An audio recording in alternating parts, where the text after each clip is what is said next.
खिन्थु मोननिया रासिन राग दं दै मोननायनिफ्राय सिदाखा बिसोर बायस'मालाय मा जानो सासेयाव जों साब्रैबो लानो हागौ जोंना एमिं दङ जों खायदा पलिसि प्लेनिं दंग्रोयो जोंनावहाय जों मानो हाया बिसोरलाय खुसि चेक मोननाय लोगो लोगो 4 लाखखौ दा खिन्थु बिसोर सासेबो चेक मोनग्रा मानसिया सावरायग्राया दहाय बुंदों जाहैबाय आंनि सासेबो मानसि नङा होमब्लाबो आं पाब्लिकखौ अननानै आं बिसोरनो होबाय आंना अननाय दं नोंसिनि गबिन्दआ अननाय गैया नामा नोंसोरखौनो गावनि फिसाखौ नायनो रोङाखिसै नामा होनना बुंदों डाइरेक्ट गावनि फिसाखौ नायनो रोङाखिसै बियो आं दिनै आंनि फिसाखौ नायनानै पाब्लिक मानसियागोन आं दिनै नायबावबाय होननानै डाइरेक्ट बुंदों सावरायग्राया होमब्ला बेसेबां लाजिथाव जों दिनै नांबोनानै दुखु खस्थ' खालामनानै हिनजावफोरजोंबो जों सानफ्रामबो बुंजायो बोरो नोंसिना 4 लाखा हा थाव जानोबो गैला दुगैनोबो गैला नै अट' ड्राइभार मोनबाय नै माबा बयलार गोदाग्रा मोनबाय ना जाग्रा मोनबाय अन्थाइ देना जाग्रा मोनबाय जों बय मोनदों बेनो नोंसिना आफादाव थांनाया बेनोमोन बुजाहैदों नोंसोर गमामायैनो 5 तारिख 6 तारिखआव रिहेबिलिटेसनखौ जुदि होमारोब्ला गभर्नमेन्टआ अब्ला नोंथांमोना मा खालामनो सानो जों बेखौ ओरैनो जों सजायै हगारा बिनि सिङाव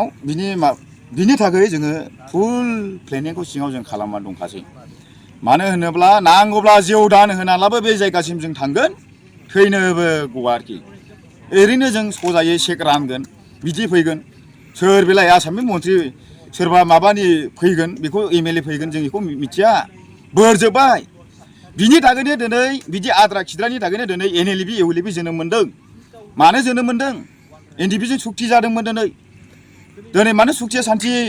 जाबाय होननानै बुंदोंमोन बिसोरो बै समाव ना दिनै सुक्तिया सान्थि सुक्ति परिबेसान फैयाखैब्ला बिनि थाखाय इउएलएबि जोनोम मोन्दों एनएलएबि जोनोम मोन्दों बिनि थाखायसो मोन्दों जोंबो दिनै साननो गोनां हाग्रायाव थांफिननाङासै नामा जोंबो माथो हनै न'आव थाना उन्दुग्राफ्रासो मोनो होमबा जों हाग्रायाव थानायफ्रा मोनाब्ला दायो जों साननो गोनां दङ एनडिपि बिथांमोना दासिमबो केसआ उइथड्र जायाखै बिनि सायाव नोंथाङा मा बुंनो सानो बेथ' एरिन एग्जाम्पल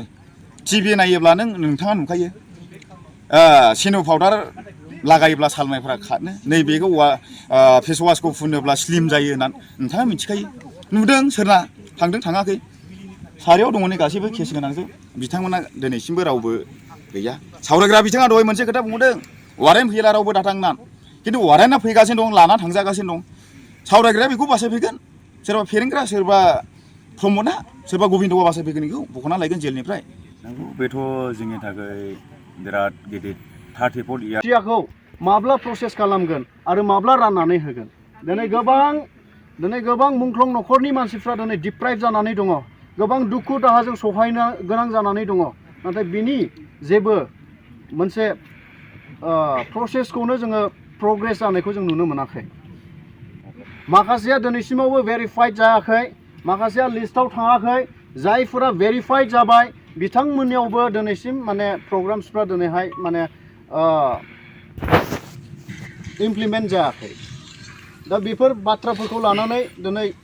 दुलाराय जोंनि एक्स एनडिएफबिआ दिनै दुखु फोरमायदों चेक मोननायल' नङा लिस्टआव फैजानायल' नङा दिनै लिस्टआव फैजायियाल' नङा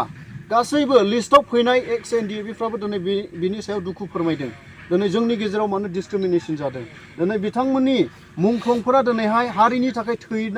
जिउ बावामोनब्ला दिनै एनडिएफबिआ एसेबां गोबाव 34 इयार्स 34 बोसोर दिनै संग्राम खालामनो हायामोन आन्दलन खालामनो हायामोन बै मुंख्लंफोरनि जिउ बावसोमनायावसो दिनै एनडिएफबिआ 34 बोसोर आन्दलन खालामनानै दिनै मोनसे एकर्ड खालामनो हादों बेवहाय गासैबो मुंख्लंफोरनि बावसोमलांनाय जि सेक्रिफाइस बेखौ दिनै मा खालामनो नागिरदों सरकारालाय बिथांमोनखौबो दिनै लिस्टआव सोनांगौ जायफ्रा दिनै लिस्टआव सोजायाखै लिस्टआव सोनांगौ जायफ्रा दिनै भेरिफाइड जायाखै भेरिफाइड खालामनांगौ आरो थाबैनो बै एक्स ग्रेसिया प्रग्रामखौ इमप्लिमेन्ट खालामनांगौ जों बेखौ जों एक्स एनडिएफबिनि जानानै जों सरकारनियाव दाबि खालामदों दिनै